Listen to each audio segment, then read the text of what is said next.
Moi.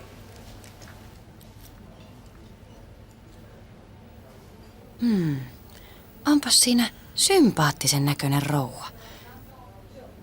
Tekisikö oikein mieli vaihtaa pari sanaa? Miten me suomalaiset ollaankin aina niin omissa oloissamme? Mistä sitä tietää, vaikka hänkin ajattelisi ihan samoin, mutta ei ujouttaan kehtaa tehdä aloitetta. Meistähän voisi tulla vaikka sydänystävät oikein. Yhdessä käytäisiin vaikka sienessä ja... Mä ottaisin yhden tommosen mansikkatöttörön ja sitten toisen tommosen lakritsipallon. No voi että. Nyt tällä tavalla jumittu huuli hampaisiin. Ei liiku mihinkään. Pakko saada se takaisin sijoilleen. Sehän pitää muuten muotopuolena. Ei halua tutustua, kun ei voi edes katsoa. Vai ehkä hän ei huomaa, jos en nyt itse tee siitä mitään numeroa. Just näin. Pikkuhiljaa valutan sen hampaiden yli. Tuleeko se töttörö tonne johonkin pöytään vai odotteleeko mä nyt vaan tässä? Ei se liiku.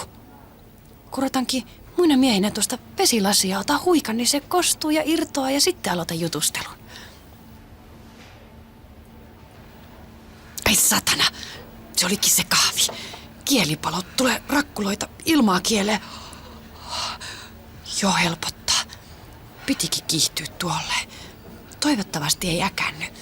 Nyt vaan rauhoitun. Ajattelen, että olen meren pohjassa. Täällä meren pohjassa istun. Näin. Turvassa olen. Minä olen suuri mustekala, joka heiluttaa lonkeroitaan. Näin on hyvä. Houkuttelen pikkukaloja. Mikä tässä nyt on? Saanko mä sen töttörön vai enkä mä saa sitä töttöröä? Tötteröä pyytää. Mutta en edelleenkään hätäile.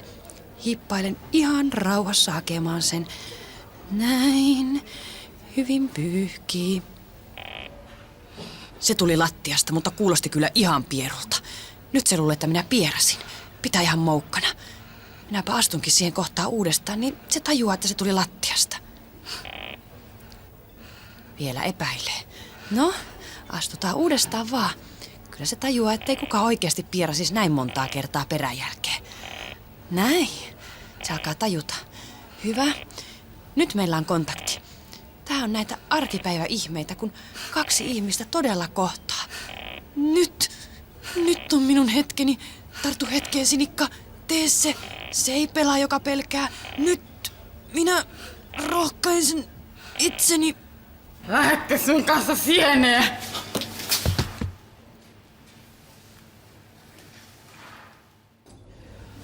En mä tiedä, hän oli siinä tiskin takana ja piereskeli ihan loputtomia. Mutta voisiko se siitä sitten johtua?